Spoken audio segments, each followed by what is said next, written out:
Hey and hey, it's Leopardess and welcome back to my channel, and today's video is about how to start locks. Before we begin, please remember to like and subscribe to this channel. Also follow me on Instagram at leopardess_.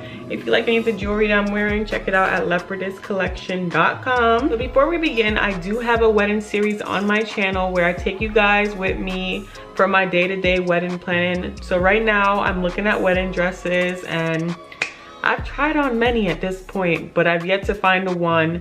So make sure you guys stay tuned for that. Check out my wedding series playlist on my channel. I will be uploading a new video of me trying on dresses, so make sure you guys check that out. So let's begin. So day after day, I get questions on my Instagram, through email, on YouTube, and meanwhile, I try to answer all of them. There's one that sometimes I don't respond to because it takes me too long to give the information. So one of the #1 questions that I'm asked is how to start locks. So when I hear how to start locks, it's hard for me to answer this because there's so many things with starting locks that I've done on my channel. When tied together, it kind of answers your question.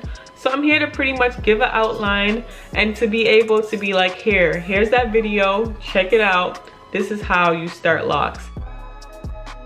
My first tip on how to start locks is to figure out what parting system you want. So I have a video on my channel about that, so I won't go into too much depth. If you're interested in learning about the different parting system, check out that video and it will help you decide what part you should choose.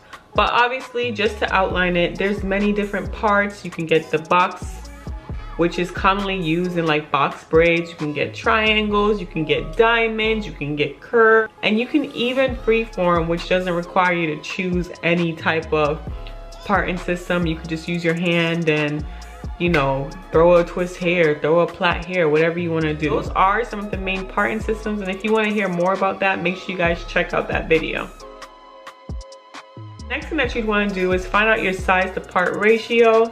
You know, oftentimes people want to know how their locks will look. So for size to part ratio, what is commonly done, I've noticed on YouTube, is that people will ask how many locks you have so they can kind of compare it to their head. Now, while this may work, sometimes it does not always work, but definitely spending a reasonable amount of time thinking about how big you want your locks is very important so that in the end results, you can have exactly what you want. If you have more locks, your locks are less likely to be fuller. If you have less locks, your locks will be more on the thicker side. So that's kind of a way to think about it. So I would definitely place that as #2 on my list. So #3 is to find out which method of locking you like.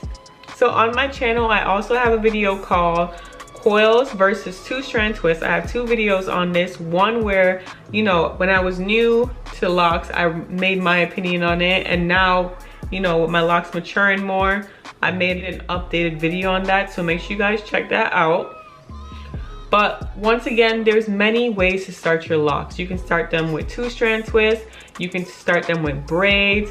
You can start with interlocking, you know, instant type locks. At the end of the day, it's all up to you and all about what you like.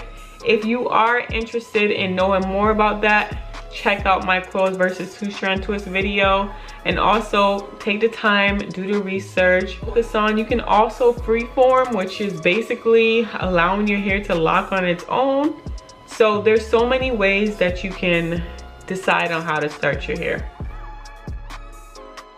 So the next thing coming at #4 that I would definitely want you guys to think about is what are you going to be using through your locking process. So for example, I've gotten questions about, for example, people saying that, you know, their locks were started with beeswax. Now I know in previous videos I have told you guys that I have used beeswax for retwisting. I don't agree with it as far as starting your lock. Definitely recommend something lighter such as flaxseed gel, washes out of your hair more quickly, or even just, you don't even have to use any type of creams, and you don't even have to use anything extra, especially if you're doing like coils or 2-strand twists and even plaits.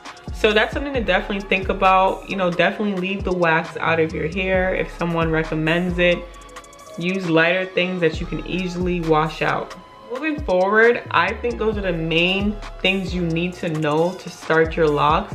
all the other things that you may think of are things that are coming after. I would definitely, you know, focus on those 4 things. So just to repeat, figure out what part and system you want, figure out the size to part ratio that you want, figure out the method of lock-in. So at the same time, I'm going to debunk a few things here. If you have StarLocks, don't feel afraid to wash them.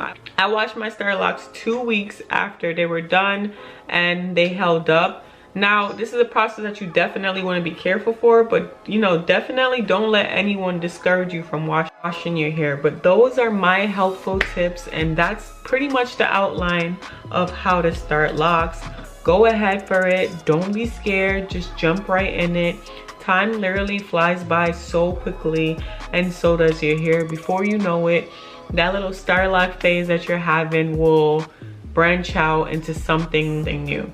So just have patience and just understand that, you know, what your hair looked like, you know, 5 months ago is not what it's gonna look like in the next 5 months.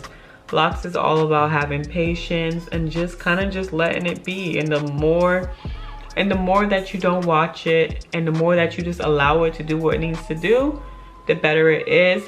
But the starting process may seem a little chaotic in the beginning, trying to figure out everything, but it's literally as simple as that. Just for you guys who are interested or who may have further questions, I started with comb coils. I started with the box method. I wanted my hair to be about medium size, and I have approximately 72 locks. So I really hope that this helps you guys, and I hope that maybe one day when someone asks me the same question, I hope that this video can really help outline the process for you and make it an easier process, because I remember over 2 years ago when, you know, I was looking up everything and, you know, feeling like that anxiety of everything not working out the way it's supposed to, but it will. Just take the time, think about what you want, figure out what you want in each category, kind of fill it out like a survey. What method do I want? What do I want my size to part ratio to be? What do I want my parting system to be? Kind of write those things down. So even when you're doing it, or if you go to a professional, you can have those things ready and know exactly what you want, and not kind of, you know, think hard about it in the chair, because you already have that mapped out. So I hope that helps. Please, thank you guys so much for watching. I really appreciate you guys. I really appreciate you guys. Like I said, if you like this necklace, check it out at leopardesscollection.com. It's called Baby Girl. Please remember to like and subscribe to this channel, and make sure you guys check out my Leopardess life videos and also Leopardess wedding series. So make sure you guys check that out. I appreciate you guys so much. Bye.